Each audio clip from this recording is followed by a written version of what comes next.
நீங்கள் முறையாக நியாயமாக தரமாக நீங்கள் அரசியல் பண்ணீங்கன்னா உங்களுக்கு எதுக்கே ஆள் இல்லை. 10 வருஷத்துக்கு நீங்கள் சிஎம் தாங்க. நான் அடிச்சு சொல்கிறேன், எதிர்கட்சியாக திமுக செயலாற்றும் 10 வருஷம் நீங்கள் தான் சிஎம். அடுத்த எம்ஜிஆர் நீங்கள் உங்கள் மனசை வச்சிங்கன்னா எல்லாமே மக்கள் ஓகே. எல்லாமே பெரிய மனுஷனா 2 பண்ணி வச்சுக்கிறதா இப்போ என்னையா அப்படின்னு கேட்குறாங்க. பெரிய மனுஷனா 2 கிளாஸ் தண்ணி அடிக்கிறதா இப்போ என்ன, அதையும் ஒத்துப்பாங்க.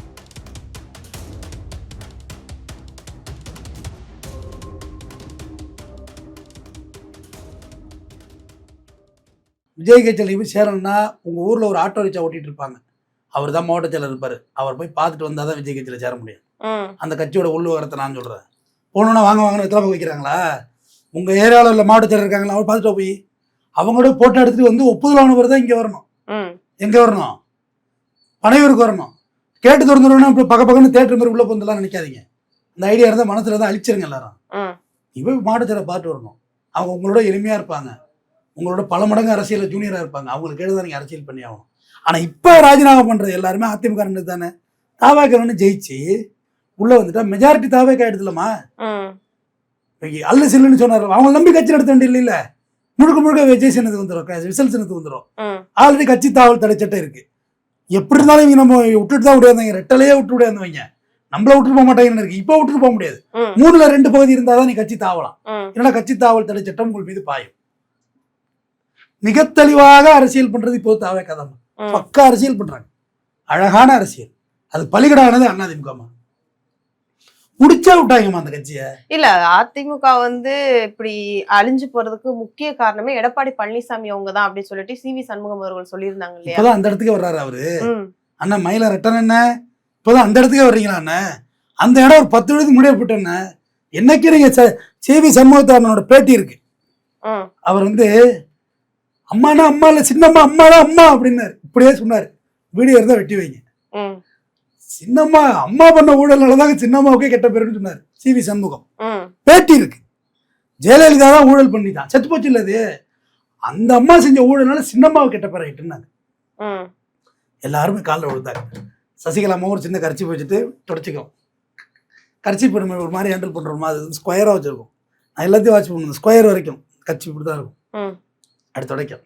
அழுக வந்தா தானே அம்மா நீங்கள் தான் அம்மா கட்சி இப்படி எடப்பாடி இப்படி தட்டி ஜெயலலிதா போட்டு தட்டிட்டு கும்பிடுவார். ஏடா இவர் மட்டும் திணிசா கும்பிட்றாரு. தட்டது தான் அந்த அம்மாவுக்கு என்ன முதலமைச்சர் ஆகிக்கிட்டு வந்தோடனே எல்லாரும் அம்மா இல்லாமல் இருக்கும், நீங்கள் தான் அம்மா அந்த கட்சியை வழி நடத்தும் எல்லாரும் ஒப்பாரி. அந்த ஒரு நடந்து போவாங்க பாருங்க. அப்படியே பாரதிராஜா படத்து கிளைமேக்ஸ் மாதிரி தனியாக போவாங்க. அப்படியே சோட விட்டா கடைசியாக பார்த்தாக்க சசிகலா பேனரே பிடிச்சி தார கட்சி எழுதிட்டாங்க. எங்க கட்சி ஆஃபீஸ்ல அவ்வைசம் ஆஃபீஸ்லேருந்து அவங்க தானே பொதுச் செயலாளர் அறிவிச்சாங்க. அந்த கட்சியோட பயிலாவே அதுதானம்மா தூக்கி எடுத்து அறிஞ்சிட்டாங்க. நீங்க எல்லாம் தொப்பி வச்சுட்டு இங்கே ஆழ்கிணறுல ஓட்டு கட்டாங்கம்மா. ஜஸ்ட் மிஸ் தேர்தலில் ஒவ்வொரு படத்தை திறகிற அள்ளி இறைச்சதுல டிடிவி சார் அள்ளி இறைச்சதுல தேர்தல் பாட்டாங்க. இல்லைன்னா தொப்பி சின்னத்தில் அவர் ஜெயிச்சு. ஆனால் ஒரு விஷயமே புரியலாமா எனக்கு, முதலமைச்சர் ஆனது பிறகு எம்எல்ஏ ஆகிக்கலாம் அரசியலமைப்பு சட்டம் சொல்லுது. சிஎம் ஆகிட்டு மறுபடியும் ஒரு தொகுதியில் யாராவது வித்ரா பண்ண சொல்லி எம்எல்ஏ ஆகிக்கலாம். ஆர்கிணறு ஆல்ரெடி பெண்டிங் தானே, ஜெயலலிதா இறந்து போன தொகுதி தானம்மா. டிடிவி முதலமைச்சர் ஆகிட்டு அப்புறம் நிப்பாட்டிருக்கலாமே. போய் அந்த அளவுக்கு வேலை செய்யல. என்ன நீங்க சொல்லிருக்க வேண்டியதானே? எப்ப நான் தான் சொல்றேன், அத்தனை பேரும் பெங்களூர் போனது தான் கேஸ் தண்டனை ஆயிடுச்சு ஜெயலலிதாவுக்கு. யாராவது ஒருத்தர் அம்மிக்கிட்டு படுத்திருந்தா தண்டனை கொடுக்க முடியாது. 330 கேட்கணும் கொஸ்டினி. அது எல்லா அக்யூஸ்டும் வரணும். இல்லைன்னா உங்களை ஸ்பிரிட் அப் பண்ணணும். அதாவது உங்களை அந்த கேஸ்ல இருந்து தனியாக பைப்ரேட் பண்ணிட்டு பிரிச்சுட்டு உங்க பாக்கி பேர் தண்டனை கொடுக்கணும். அதை செய்யலையம்மா. குன்காட்ட போய் குனிஞ்சிட்டாங்கம்மா எல்லாரும் சேர்ந்து. முதலமைச்சர் வாக்கா ஏருக்கா கார்ல நம்மள யார் என்ன பண்ணிடுவா? போறா பாதுகாப்பு விட்றாதம்மா வண்டியன் விட்டாங்களா? சண்முகம் கரெக்டா இருக்கும். சிவி சண்முகம் விட்றாதம்மா வண்டியன் பார்த்தா எல்லாம் கன்வின்ஷன் ஆனிச்சு. தினகரன் முதலமைச்சர் ஆகிட்டு அப்புறம் பண்ணி இருந்துக்கலாமா? விசுவாசமா கட்சிக்கு விசுவாசமா இருக்கவங்க 1000 பேர் இருந்தாங்கம்மா. ஓஎஸ் மணி இருந்தாருமா. வேதாரணி சட்டமன்ற ஓஎஸ் மணி கையில கொடுத்துருக்கலாமா? இந்த செங்கோட்டனே விசுவாசமான ஆள் தானே. இந்த போய் அழகாக சுற்றிட்டு இருக்காரு. இங்கே ஏடிஎம்கில் யாரும் போட்டோ எடுக்க ஆள் இல்லை. சுற்றி பயிலுக்கு போட்டோ எடுக்கிறாங்களே. ஜாலியாக இருக்காரு. குழுன்னு ரே பட்டாளம் மகளிர் அணி பட்டாளம் ஜாலி விசிலிங் சின்ன ஆரம்பத்து துண்டு போகிறதே கூச்ச விட்டார் அவரு. அம்மா போட்டோ எடுக்க போட்டு அழிச்சாட்டே பண்ணாரு. அம்மா போட்டா எங்கள் அம்மா மேலே பார்க்கும் ஆவியா வரும்னு பயந்துட்டாரு.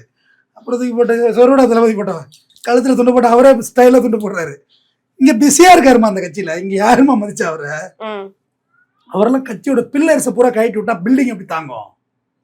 எஸ்பி வேலுமணி எல்லாம் போட்டு அரவணைச்சிக்க வேண்டியதானே. இப்ப 25 பேர் போனாங்க இல்லம்மா, ம். ஏதோ காசை கொடுத்தானே இப்ப அடிச்சுட்டு. இவங்க எல்லாரையுமே கலட்டி விட காரணம் வந்து எடப்பாடி அவர்கள் மகனை வந்து அரசியல இழுத்து விடணும். இத்தனை நாள் திமுக தான் வாரிசு அரசியல்னு சொல்லிக்கிறது. நீங்க வேற இவங்களை வச்சுக்கிட்டே செஞ்சாலும் அவங்க ஒன்றும் சொல்ல போறது இல்லம்மா. இவங்களை கலட்டி விட்டு தான் பிள்ளைய அழைச்சிட்டு வரணுமா? தம்பி வரணுங்குது அரசியலுக்கு. ஐயா நீங்க வேற நல்லா வர சொல்லுங்க, நல்லா வரட்டும், சமையல் ஆடுறத நல்லா எடுத்து செய்யுமால ஒரு வில்ல, நல்லா செய்யி தம்பி வர சொல்லுங்கன்னு போயிடுவாங்கம்மா. இது வந்து எடப்பாடி அவர்கள் நான் சொல்றேன்னு வருத்தப்பட்டாரு. அதிமுகங்கிற பறந்துபட்ட ஒரு கட்சியை வந்து ஒரு சின்ன ஜாதிகளை கொண்டு அடைச்சிட்டாரு. மதுரையில மாநாடு போட்டார், புளியாதுரை மாநாடு. புளியாதுரை கொட்டி தீர்த்தார்கள், திமுக திட்டி தீர்த்தார்கள். பசுவன் முத்துராமலிங்கருக்கு மாலை போடலாமா? ஈவன் கம்யூனிஸ்ட், ஈவன் மாற்று கட்சியிலேருந்து மாற்று ஜாதி கட்சியிலேருந்து அரசியல் மேடப்பட்டால் முத்துராமலிங்கருக்கு மாலை போடுவது ஒரு மரபு. அவர் கைது செய்யப்பட்ட கோரிப்பாளைய இடத்துல கலைஞர் தான் செலவச்சு கொடுத்தாரு, வெங்கல சிலை 8 அடியில் செலவச்சாரு. அது கூட அவர் செய்யலாமா? அப்ப முழுக்க முழுக்க இந்த முக்குளத்தோர் பெல்ட்டோட ஓட்டு வேண்டாங்கிற ஒரு மைண்ட் செட் தானமா இருக்கு. இதுங்க அப்படிதான் ஆச்சு, திவால் ஆச்சு கட்சி. ஏடிஎம்கேட போகாதன்னு சொல்லி போயிடாங்கல்ல. ஜெயக்குமார் சொன்னார்ல, யாரு நம்ம பாக்ஸரு, ஏடிஎம்கேட போனா தூக்கதான் மாட்டேங்கிறாரு. வேதாரண எம்எல்ஏ, எங்க எம்எல்ஏ முன்னாள் மந்திரி வெளத்தான் குடிக்கணும். ஏன்னா எங்க ஊர்ல பூச்சி மருந்து தான் குடிப்பாங்க, பயிருக்கு அடிக்கிறது அங்கே கிடைக்கும் ஆக்சஸ், குடிச்சிருவாங்க. அப்போ எப்போ சூசைட் பண்ணிக்குவாங்கன்னு தூக்கிட்டு ஓடணும். அதிமுக பிஜேபி வெளத்தை தான் வாங்கி குடிக்கணும்னாரு. எப்படி அவர் ஜெயிச்சுட்டாருமா போட்டு அடிச்சு. ஆனா கொஞ்சம் தாவக கண்டு ஸ்ட்ராங்கான நிப்பாட்டு தான் வச்சுக்க காலி. 38,500 வாக்கு வாங்கியிருக்காங்கம்மா. கேண்டிடேட்டே தெரியாதவருமா, முகம் தெரிஞ்ச மூஞ்சி, மோரகட்டை என்ன மாதிரி மோரகட்டை போயிருந்து ஜெயிச்சா தொலைஞ்சிருக்கும். கேட்டாங்களா கூட உள்ள புறா தாலி அத்தாங்கம்மா. முதல்ல இவங்களை ஒழிச்சாதான் நான் முன்னேற முடியும். மின்துறை எல்லாமே தனியார் மயமாக்கப்படுது அப்படின்னு சொல்றாங்களே. எல்லாமே ஆகும், நமக்கு தான் ஒன்றும் தெரியல. அப்புறம் கொடுத்துட வேண்டியதானே. சுவிட்ச் போட தெரியல, ஆப்பண்ணு தெரியல, ஆப்பண்ணும் தெரியல, தானா போயிடா இருந்து போகுது. இல்லை நீ திமுக மாதிரி அணில் ஓடுறதுனால போச்சுன்னா சொன்னீங்களா? அப்பயே அணில கணிச்சிருக்காரு செந்தில் பாலாஜி, அணிலால நியூஸ் வந்து தான் அப்படின்னு. அணிலாம் ஒன்று சொன்னீங்களா? அதுவும் இல்லை. கரண்ட் தான் இருக்காங்க பாருங்க, இருக்க அப்படிங்கிறாங்க. ஜென்ரேட்டர் ஓடுது உதவி, அதுக்கு டீசல் கிடையாது அப்படின்னு. இவங்களுக்கு அந்த புரிதல்லாம் இருக்காது, தனியாக தான் கொடுப்பாங்க. மின்துறை மட்டும் பஸ்ஸையா வெயிட் பண்றாங்க, பிரைவேட்டை கொடுக்க போறாங்கம்மா. இலவச பஸ் இப்போ கொடுத்துட்டா பிரைவேட் யார் வாங்குவா? பஸ் வந்து பஸ்ஸெல்லாம் பிரைவேட்டேஷன் பண்ணுவாங்க. நல்லா பாட்டு ஓடலாம், ஜிலி ஜிலி ஜிலின்னு பாட்டு ஓடும், போட்டு கேட்டு போங்க. இப்ப தமிழகத்துல வந்து இன்னொன்னு ஒரு பெரிய பேசு பொருள், ஒரு பதற்ற சூழல் நிலவுறது வந்து பெண்களுக்கு பாதுகாப்பு கிடையாது, கற்பழிப்பு இதெல்லாம் ரொம்ப அதிகமாகிட்டு இருக்கு அப்படிங்கிற மாதிரி சொல்றாங்க. இன்னும் நம்மளே நாளுக்கு நாள் பாத்துக்கிறோம். 1 வீக்ல சிலது 5 இன்சிடென்ட் நடந்திருக்கு 1 வீக்லயே, அடுத்தடுத்து. அதெல்லாம் எப்படி பாக்குறீங்க? இன்னொன்னு இப்ப வேற சிங்கப்படை அப்படின்னு சொல்லி, சிங்கப்பெண்கள் படைன்னு சொல்லிட்டு ஒரு படையை வேற இப்ப வந்து விஜய் அவர்கள் வந்து அறிமுகப்படுத்தினாங்க. சிங்கப்படை அந்த துறையே தூங்குதா அப்படிங்கிற மாதிரி வேற சில பேர் பொழுதுல வந்த பொழுதுல ஒரு சிங்கப்பெண்ணுக்கு நகை காணாம போயிட்டு 28 பேர்ல ஒரு ஆள் தான் களவாளி. அது வந்து இவர் விசாரிச்சவரை கொஞ்சம் அமைதியா இருமா, விசாரிப்போம் 10 பேரை எடுத்துறாதுன்னு. அடுத்த நாள் சிவகங்கையில பார்த்தா சிங்கப்பெண் படையை பாலியல் வல்லூருக்கு ஆளாகிறாங்க. பார்த்தா ஏட்டு ஏகாம்பரம் ஆயிட்டாங்க. நான் இங்கே தானே இருக்கேன்னு. ஏம்மா நீங்கள் அழைச்சிட்டு போய் பெயிண்ட் அடித்து வேறு கலரில் ட்ரெஸ் கொண்டாந்து நிப்பாட்டினா அவங்க போலீஸ் ஆகிட மாட்டாங்க. இங்கே இருக்க போலீஸை தானே சஃபல் பண்ணீங்க, புதுசாக ஆள் எடுத்துருக்கலாம்லம்மா. உங்களை மாதிரி எவ்வளோ பேர் படித்த வேலைவாய்ப்புக்கு வேண்டி இயங்கிட்டு இருக்கவங்க இருக்காங்க. இந்த தனியாரில் வாங்குற 26 சம்பளத்துக்கு கவர்மெண்ட் சம்பளம் வாங்கிட்டு போகிறீங்க, அவ்வளோதானே. ஒரு உடல் தகுதி வேணும் இல்லைம்மா, போலீஸு அறிவுத்திறன் எக்ஸாம் எழுதி ஆள் எடுக்க வேண்டியதானங்க. வேலைவாய்ப்பு குறையும்ல, ஓட்டு போட்டவங்க ஸ்ட்ராங்காக ஓட்டு போடுவாங்கல்ல. இருக்கிற போலீஸை அழைச்சிட்டு போய் யூனிஃபார்ம் மாற்றி அழைச்சிட்டு வந்தால் அது என்ன இருக்குது? ஏற்கனவே ஆள் பற்றாக்குறையில் இருக்குது. சரி, குறைந்தபட்சம் இவர் புரோட்டோக்காலுக்காக ஆள் எடுப்பார் நினச்சேன். தேவையில்லாமல் இந்த போலீஸை கொண்டு போய் ரோட்டில் நிப்பாட்டுறாங்க. அவன் வீட்டில் இந்த ஸ்டேஷன்லேருந்து நாலு ஆக்கப்பூர்வமான வேலையை பார்ப்பாங்க. இப்போ போலீஸுக்கெல்லாம் 10,000 சம்பளத்தை அதிகப்படுத்தணுமா? சம்பளம் பத்தலை போலீஸுக்கு. அதனால தான் அவங்க அங்கிட்ட கெட்ட பேராகி போகுது. சம்பளத்தில் அதிகப்படுத்துங்க, வேலை பளு குறைங்க. அதே தான் செய்கிறீங்க. காமராஜர் தான் சொன்னார், எனக்கு என்ன பாதுகாப்பு, மக்களுக்கு பாதுகாப்பு, வண்டி எடுத்துட்டு ஓடுறா அப்படின்னு. நீங்களும் அதே தான் கான்வாய், அந்த ராஜபோத வாழ்க்கையில தானே வாழ்றீங்க. மாற்றம்னா என்ன மாற்றம்? போக போன கட்சியில் கான்வாய் போன சிஎம் முன்னாடியும் நான் அது மாதிரி போயிட்டு இருக்கேண்ணா, நான் பாட்டு பஸ்ஸில் ஏறி போயிட்டு இருக்குங்கிற மாதிரி கேஷுவலாக வந்துட வண்டி தானே. நான் பாட்டு தனியாக தாங்க போகிறேன். எனக்கு ஒரு ஃபார்மாலிட்டிக்கு ஃப்ரண்ட்டில் ஒரு வண்டி சிக்னலில் நின்று போங்க, அப்போ தானே மக்களோட வலி வேதனையும் தெரியும். நீங்கள் சொஃபிசிகேட்டாக போனாலும் ஏர்லேயே போயிட்டு இருந்தால் எப்படி தெரியும்? சிக்னல் நின்று போங்க, இங்கே திருச்சிக்கு ரயிலில் போங்க, 4 மனித மக்களை பாருங்கள், இப்போ தானே சில கஷ்டங்கள் புரியும். மக்கள் கொண்டு வந்துட்டாங்கம்மா, 5 வருஷத்துக்கு நீங்கள் தான் இருக்க போகிறீங்க. குறைந்தபட்ச வாழ்வாதார ஜீவாதார உரிமைகளை இல்ல அப்படி பார்த்தாலும் விஜய் அவர்கள் ரொம்ப விஷயத்த மாற்றம் கொண்டு வந்திருக்காரு தானேயா? என்ன மாற்றம்? இல்ல இந்த கான்வாய் வாகனங்கள் வந்து அடுத்தடுத்து வர்றது, அதெல்லாம் கொஞ்சம் ஒதுங்கிரு, நானும் மக்களோட மக்களாவே போய்க்கிறேன் சொல்லி ரீல்ஸ் பாக்குறீங்களா? நான் ரீல்ஸ் பார்க்கல, சொன்னதுதான் அது பார்த்ததுதான். சொன்னது எங்க பாத்தீங்க? எங்க சீ பண்ணீங்க? அந்த வீடியோஸ்ல பாக்குறோம்ல. ரீல்ஸ் அது. மத்த வண்டியில காட்டாம வீடியோ எடுத்தா ஒரு வண்டி தான் தெரியும். என்ன மட்டும் எடுத்தா ஒரு ஆள் தானே தெரியும். 10 கேமரா போட்டது நான் ஒரு ஆள் தான் உட்காந்துருக்கேன். விஜய் அவர்கள் வந்து எல்லாமே இப்பயும் ரீல்ஸ்ல தான் இருக்காங்கன்னு சொல்ல வரீங்களா? ரீல்ஸ் பண்ண போய் தான் ட்ரிங்க்ஸ் கிளாஸோட மாட்டுச்சு. ரீல்ஸே எடுக்காதீங்க, மாட்டி விட்டுருவாங்க உங்களை. கூட இருக்கவங்கள ஸ்டைலா திரும்ப ஒரு போட்டோ ஆடுறையோ வடிவேல அரெஸ்ட் பண்ண போவார்ல, ஒரு போட்டோ ஆடியா நல்லா இருக்கு நீ அப்படிம்பாரு. ஏட்டையா போய் அரெஸ்ட் பண்ணி சோடியா வாங்க கெத்தா எடுத்து போடுவோம். உள்ள போனா கேமரா திருப்பாதுன்னு ரீல்ஸ் எடுத்தாலே இது மாதிரி தான் ஆகணும். வடிவேல் இதே ஆகிடும். ரீல்ஸ்லாம் எடுக்கக்கூடாது. பொறுப்பான முதலமைச்சர்மா, அந்த மாதிரி நீங்கள் நடந்துக்கணும். திருச்சியில் பேசின பேச்சே சத்தியமாக சரியில்லை. உங்களுக்கு எழுதி கொடுத்தவங்க மாற்றுங்க. உங்களை எழுதி கொடுத்தவங்க உங்களை ஒழிச்சு கிடத்து நிற்கிறான். நீங்கள் முறையாக நியாயமாக தரமாக நீங்கள் அரசியல் பண்ணீங்கன்னா உங்களுக்கு எதுக்கே ஆள் இல்லை. 10 வருஷத்துக்கு நீங்கள் சிஎம் தாங்க. நான் அடிச்சு சொல்கிறேன். எதிர்கட்சியாக திமுக செயலாற்றும் 10 வருஷம் நீங்கள் தான் சிஎம். அடுத்த எம்ஜிஆர் நீங்கள் உங்கள் மனசை வச்சிங்கன்னா, எம்ஜிஆர் பெருசாக நல்ல திட்டம்லாம் செய்யலாம். அப்படிதானே சொல்றாங்க. எம்ஜிஆர் பெருசாக நல்ல திட்டம்லாம் செய்யலாமா? ஏழை எளிய மக்களோட வலியை புரிஞ்சுதுமா அவருக்கு. ஒரு ஏழை என்ன ஏழை அவனுக்கு கொடுப்பா, சாப்பிட வையவன என்ன வேணும் உனக்கு ஐயா இந்த மாதிரி உடனே கையெழுத்து போட்டு உடனே கொடுத்தாரு. அவ்வளவுதான் செஞ்சாரு. மொத்தமாவே ஒரு 500 கையெழுத்து தான் நல்லா கையெழுத்து போட்டுருப்பாரு எம்ஜிஆர். ஆனா மக்கள் மனசுல இன்னைக்கு அழிக்க முடியல. ஜெயலலிதா வந்து ஒரு ஆட்டம் ஆணுச்சு தெரியுமா? அது வந்து மோசமான ஆட்டம். கடைசியா நல்லவங்கள மரபுல செத்து போயிட்டாங்கம்மா. விஜயகாந்த் நல்லவங்களா இருந்தாரு, செத்து போயிட்டாரு. நீங்க கரெக்டா உங்க உடம்பை ஆரோக்கியம் பார்த்துடுது. தண்ணி நீலாம் அடிக்காதீங்க, சிகரெட்லாம் பற்ற வச்சா பற்ற வைக்காதீங்க. இந்த கெட்டவங்களெல்லாம் வெட்டி விடுங்க. முதல்ல உடம்பு பார்த்துங்க, ஃபிட்டா இருங்க, ஆளு சும்மா இருங்க. ஏன்னா கவர்ச்சியை பார்த்து ஓட்டு போட்டிருக்காங்க. சன்னி லியோனியா மாதிரி கவர்ச்சியா இருக்காருன்னு ஓட்டு போட்டிருக்காங்க. கவர்ச்சியை மெயின்டைன் பண்ணுங்க, ஓட்டு வாங்குங்க. 10 வருஷத்துக்கு உங்களை அசைக்க முடியாது. சொல்றாங்க அடுத்த எலெக்ஷனும் விஜய் அவர்கள் தான் வருவாங்க. அந்த பொண்ணு வந்து குளத்தூர்ல ஏற்கனவே ஓட்டு கேட்டது. தாவேக்கா துட்டுப்பட்டு தாவேக்கான்னு புள்ளைய அப்படி வச்சு அடிச்சுக்கிட்டு இருக்கு. கரண்ட் இல்லை. நானே வாண்டடா வந்து மாட்டினம் பாருது. வடிவேலு சோக்கை வச்சு ரீல்ஸ் பண்ணுதுமா. வெறுப்பு. இந்த ஒரு காலங்காலத்தில் ஒரு பொண்ணுமா கெட்ட வார்த்தையில் பேசுதுமா. அது பேரை மறந்துட்டு பேரெல்லாம் சொல்லி இல்லைவிடாது. அது வேற என்ன வேண்டா பேசணும்னு பேசும் போல இருக்காது. மோசமாக பேசுது அந்த பொண்ணு. வேண்டாம் கிட்ட விடாது. அந்த பொண்ணு சொல்லுது, ஐயோ கூட திரிசா பொண்ணு சொல்ல அந்த அஜித் குமார் ஒரு மனுஷன் லெஜண்ட், என்ன போலீஸுக்கெல்லாம் கிடைச்சா ஷேக்கன் பண்ணி ப்ரொடெக்ஷன் பண்ணீங்கன்னு சொல்லி அனுப்புறாரு. நல்ல மனுஷன் தான். யதார்த்தம். ஐயோ தளபதி இவ்வளோ வேற ஏன் கூட்டிகிட்டு போனீங்க? இனியாமா போகிற அவரோட இவங்க நல்ல நாளையே நம்மளுக்கு கழுவி ஊற்றுவாங்க. இப்போ என்னெல்லாம் பண்ண போகிறாங்களா? எவ்வளவுதான் முட்டு கொடுக்குறது? அந்த பொண்ணு கெட்ட வந்து திட்டுமா, எல்லாரையும் திட்டும்.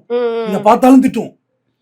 இது போடுச்சில கூட இது வந்து ஏன் நீ ஏமா போற திட்ட போறாங்களே, காலையில் என்னத்தை எப்படி முட்டு கொடுப்பேன் அப்படின்னு சொல்லுது. அது எனக்கு செம்ம தமாசு. அவங்களாவே ட்ரோல் ஆகிட்டாங்கம்மா. ஆக்சுவலாக இப்போ Theresa is not issues, Sangeetha தான் இஷ்யூ அவருக்கு. அதையெல்லாம் ஓவர் கம் பண்ணிட்டாரு. 53 டெத்து ஸ்டாம்பேடு ஓவர்லுக் பண்ணியாச்சு. எல்லாமே மக்கள் ஓகே.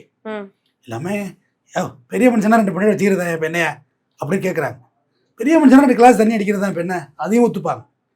பெரிய மனுஷன்னா வேற என்ன சொல்லலாம்? 2 பண்ணாட்டி இப்போ அவர் கூட்டத்தில் போனார், கூட்ட நெரிசலில் இறந்து போயிட்டாங்க. அதுக்கு போய் விஜய் தான் காரணம் எப்படி? அதையும் சமாளிச்சாச்சு. துக்கத்தை ஸ்பெஷல் தூக்கம் வேற. இங்கே எங்கள் வீட்டில் உடனே தூக்கம் கொடுத்தாரு. இந்தியா உலக சினிமாவிலே இது மாதிரி இல்லவே இல்லை. ஆனால் ஹாலிவுட் ஜேம்ஸ் கேமரான் படம்லாம் பார்த்துருக்கேன். ஹாலிவுட் டைட்டானிக், அவதாரெலாம் பார்த்துருக்கேன். இந்த மாதிரி டைரக்ஷனே கிடையாது. கொண்டா பணத்தைலாம் கொண்டா, நானே உனக்கு இது பண்ணிடுறேன், அஞ்சலி செலுத்திடுறேன். ரைட், அது கூட ரைட்டு கூட்டம் கூட ரைட்டு செஞ்சுட்டீங்க. ஆனால் இனிமேதாம்மா கஷ்டம். இது வரைக்கும் கஷ்டம் இல்லைம்மா. 30 நாளைக்குள்ள இந்த ரகுவரன் சொல்லுவார் பாருங்க, முதலமைச்சராக இருப்பார். தம்பி சிஎம் பதவினா அவ்வளோ ஈஸி கிடையாது. ஒரு பக்கம் ஜாதிக்காரன் பிரச்சனை, ஒரு பக்கம் கட்சிக்காரன் பிரச்சனை, ஒரு கட்சி எதிர்கட்சிக்காரன் பிரச்சனை, ஒரு பக்கம் உள்கட்சியில பிரச்சனை பாரு. இந்த 4 நாற்காலியும் இருந்தாதான் உட்கார முடியும். ஒரு நாள் சிஎம்மா இருக்கியா பயப்படுறீல்ல அப்படின்னு சொல்லுவார் தெரியுமா? டைலாக் உண்மை. அதுதான். சிஎம்மா இருக்கிறதெல்லாம் ஈஸியாலாம் கிடையாதுமா. கதவை திறந்துட்டு உள்ள வருவார்மா ஒருத்தர், மாவட்ட செயலாளர். ஐயா பின்னாடி ஒன்றியம் வர்றான், இவனால தான் கட்சி தோக்க போகுது, நீங்கள் கண்டிக்கவே மாட்டீங்கன்னு அவர் போயிடுவார். அடுத்து ஒன்றியம் இந்த மாவட்ட செயலாளர் மாற்றுங்க, இந்த நாயை மாற்றுங்க, இந்த நாயினால தான் பிரச்சனை வருது. இது எல்லாத்தையும் ஐயோ காலையிலேருந்தே கோலாவே இருக்குமா. போயிருக்கு கட்சி ஆஃபீஸுக்கு, வெறும் கோலாவே இருக்கும். அவங்கள சொல்லுவாங்க, ஐயோ என்னது யார் வர்ற? அடுத்து தருமபுரி மாவட்டமே, நீ என்னையா பிரச்சனையோட வந்திருக்க? ஐயா 3ஆம் தேதி கல்யாணம் வச்சிருக்கேன். ஐயோ அன்னைக்கு சட்டமன்றம் இருக்கியா, நான் கட்சிக்காக வச்சுவேன், மாவட்ட செயலர் மயனா ஏன் கல்யாணத்துக்கு வர மாட்டேங்கிறேன், நீங்கள் வந்துடுறேன், நான் வரலன்னா வேற ஆள் அனுப்புகிறேன். இப்படிதான் அன்றாட வாழ்வியல் இருக்கும். ஒரு தியாக மனப்பான்மை வேணும் அரசியல் இருக்குதுன்னா கழுவி ஊற்றுவாங்க. எல்லாத்தையும் டாலரேட் பண்ணிட்டு பொறுத்துக்கிட்டு ஓட்டுக்கு வரக்குள்ள அந்த வீட்டில் இருக்கு ஆயா இருக்கும் பாவா ஒரு ஓட்டு இருக்கு பொத்துன்னு விழு ஓட்டு அம்மா தான் ஓட்டு பணமும் ஓட்டு போட்டுருக்க ஏன்னா பழைய நோட்டு மாதிரி இருக்கு செல்லாது பிள்ளை செல்லம் போட்டுருவீங்க போ செல்லும் சொன்னே செல்லம்னு சொல்றியாடா படவா ஏம்மா செல்லும்மா சரி போட்டுறேன் அவங்க எவ்வளோ கொடுத்துருக்க நீ எவ்வளோ கொடுத்துருக்க இன்னும் சேர்த்து கொடு சேர்த்து வாங்கியாச்சு இங்கிட்டு வீட்டில் ஓட்டை ஃபேப்ரிகேட் பண்ணி இங்கிட்ட அங்கிட்ட பிரித்து போட்டு கடைசியாக பார்த்தா தாவே காய்ச்சி வச்சுட்டுப்பா எமோஷனில் பிளாக்மெயில் பண்ணி ஓட்டு வாங்கினது இல்லை குழந்தைங்க மிரட்டி நீ ஓட்டு மட்டும் போட்டு வந்த தாத்தா விஜய் ஜெயிக்கலான்னு நான் செத்து போடுவேன்னு சொல்லி மிரட்டினாங்கம்மா வீட்டுக்கு வீடு உண்மைமா அது ஓட்டு போட்டாங்க ஆக்சுவலாக கட்சிக்காரங்களே கட்சிக்கு ஓட்டு போடல சத்தியமாக சொல்கிறேன் ஏமாற்றி விட்டாங்க இல்லாட்டி எப்படியுமே ஆதார பாதாளத்தில் போவோம் அதுக்கு எடப்பாடியோட தோல்வி ஒரு பெரிய தோல்வி அவர் மட்டும் கொஞ்சம் நிதானப்பட்டிருக்கணுமா இன்னப்பையும் அவர் திருந்தவே இல்லை ஏங்க விஜயபாஸ்கர் போயிட்டாருங்கிறதுல பெரிய ஆச்சரியங்க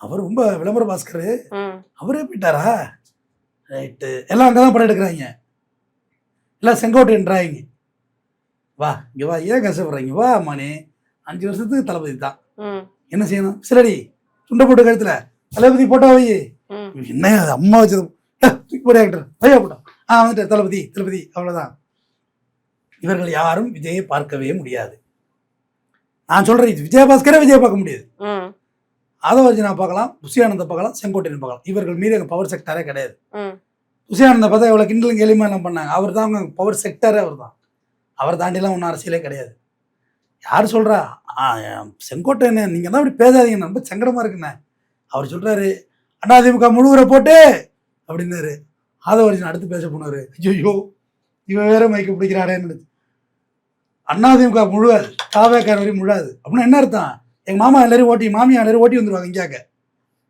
மாமியா போயிருக்காங்க லீமா ரோஸ் மேடம் அவங்க எல்லாரும் ஓட்டி வந்துருவாங்க ஓட்டி வந்து பனையூரில் கட்டிடுவாங்க எடப்பாடி தான் முழுக போறாரு என்ன கேட்ட எடப்பாடி கௌரவமா கிட்ட போயிடலாம் போல இருக்கு தாவேக்கா பக்கம் போயிடலாங்கிற எடப்பாடி போக முடியாது ஏன்னா ஒரு செக் மேட் இருக்கு என்ன பிஜேபியில இடி ரைடு இருக்கு அவர் மேல என்போர்ஸ்மெண்ட் டைரக்டர்ல ஒரு டெண்டர் முறைகேடு வழக்கு மாமனாருக்கு டெண்டர் கொடுத்த வழக்கு இருக்கு அதை காட்டி மிரட்டுறாங்க ஜெயிலுக்கு போனா கூட பரவாயில்ல நீங்க போயிட்டீங்கன்னா நீங்க தப்பிச்சிட்டீங்க இந்த கட்சியை காவந்து பண்ணிடலாம் ஜெயிலா கட்சியா முடிவு பண்ணுங்க இல்ல பொதுக்குழுவை கூப்பிட்டு செயற்குழுவை கூட்டி வேற யாரும் தலைவர் லீடர் மாறிங்க முன்னாள் முதல்வர்னா எல்லா புரோட்டோகாலும் அப்படியே தான் இருக்கும் எலெக்ஷனோட பேசுவோம் இப்போதைக்கு கட்சியை எல்லாம் டேக் ஓவர் பண்ணலாம் கட்சியை காப்பாற்றும் அதிமுகவின் வளர்ச்சி வந்துமா வீழ்ச்சி வந்துமா பிஜேபியோட வளர்ச்சி தான் வரும் அவேகாவில் தான் அந்த ஸ்டாண்டர்ட் அவ்வளோதான் வந்துட்டாங்க டிஎம்கே அப்படியே அந்த பேக் அப்படியே இருப்பாங்க பட் இவங்க வேல்றது யாருக்கு நல்லதில்லை தொடர்ந்து பேசுவோம்.